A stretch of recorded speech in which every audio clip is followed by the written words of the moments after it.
ஒரு சிறிய கிராமத்துல அதிரதன்னு ஒரு பையன் இருந்தான். அவன் ரொம்ப கேள்வி கேட்பான். ஏதாவது சொன்னா உடனே ஏன், எதுக்கு, எப்படின்னு கேள்வி கேட்பான். ஒரு நாள் ஸ்கூல்ல தமிழ் வாத்தியார் போர்டுல பெருசா ஆன்னு எழுதினாரு. இதுதான் தமிழ் எழுத்துக்களோட முதல் எழுத்துன்னு சொன்னாங்க. உடனே அதிரதன் கேட்டான், சார், ஏன் ஆதான் முதல் எழுத்து, வேற எழுத்து வரக்கூடாதா? வாத்தியார் சிரிச்சுக்கிட்டே சொன்னாரு, அதுக்குத்தான் இன்னைக்கு நான் ஒரு அழகான திருக்குறள் உங்களுக்கு சொல்லித்தர போறேன்னு. அந்த குறள் அவர் சொன்னாரு, அகர முதல எழுத்தெல்லாம் ஆதி பகவன் முதற்றே உலகு.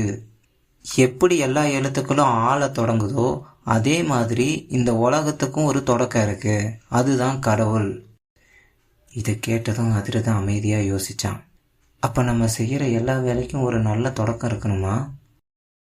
அந்த நாள் வீட்டுக்கு போனதும் அம்மா கிட்ட கேட்டான், அம்மா, ஏதாவது தொடங்குறதுக்கு முன்னாடி நம்ம கடவுளை நினைக்கணுமா?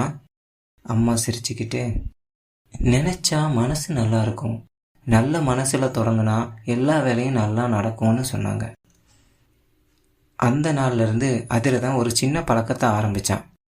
படிக்க ஆரம்பிக்கிறதுக்கு முன்னாடி, விளையாட போறதுக்கு முன்னாடி, புதிய விஷயங்களை கத்துக்கிறதுக்கு முன்னாடி ஒரு நிமிஷம் கண்ணை மூடி நல்ல எண்ணத்தோட கடவுளை வேண்டினான். கொஞ்ச நாள் கழிச்சு பார்த்தா அவன் படிப்புல நல்லா முன்னேற ஆரம்பிச்சான். நண்பர்களோட சண்டையே இல்லாம சந்தோஷமா விளையாடினான். வாத்தியார் கூட பார்த்துட்டு பாராட்ட ஆரம்பிச்சிட்டாங்க. ஒரு நாள் வாத்தியார் கேட்டார், அதிரதா, உனக்குள்ள இந்த நல்ல மாற்றம் எப்படி வந்தது? அவன் சிரிச்சுக்கிட்டே சொன்னான், சார், எல்லாத்துக்கும் நல்ல தொடக்கம் முக்கியம், மாதிரி. அதை கேட்டு அந்த வாத்தியார் கூட இருந்த பசங்க எல்லாருமே சிரிச்சாங்க. கதை சொல்லும் நியதி. எப்படி எழுத்துக்களுக்கு தொடக்கம் அவசியமோ அதே மாதிரி நம்ம வாழ்க்கையில் நடக்கிற எல்லா விஷயங்களுக்கும் ஒரு நல்ல தொடக்கம் அவசியம். நல்ல எண்ணத்தோட தொடங்குற எல்லா விஷயமும் நன்மையிலேயே போய் தான் முடியும்.